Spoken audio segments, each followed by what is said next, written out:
Hello guys! Welcome to my YouTube channel.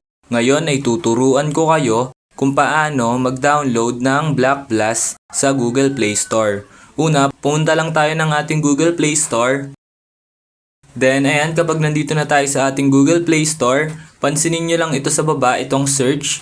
Then kapag nakita nyo na, i-click lang natin yung search. Then kapag naklik na natin yung search, pansinin nyo naman sa upper part itong search bar. Then, kapag nakita nyo na, i-click nyo lang. Then, ayan, i-type nyo lang dito yung Black Blast. Yan, type lang natin. Then, kapag na-type na natin, then, search. Ayan, then, search natin. Then, kapag na-search natin, lalabas na dito yung Black Blast, which is eto. Ayan, makikita nyo naman. Then, pansinin nyo yung katapat nyan, which is etong install. Then, kapag nakita nyo yung install, i-click lang natin yung install.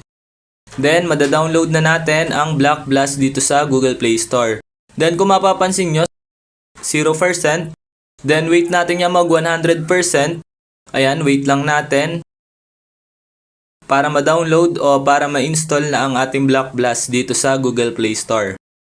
So, ayan, wait lang natin. Then, ayan, kung mapapansin nyo, diretso install na rin siya.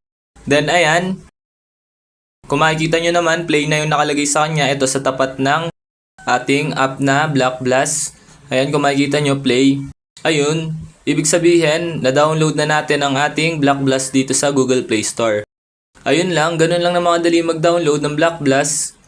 Yun lang, thanks for watching. Subscribe me for more videos like this. Thank you!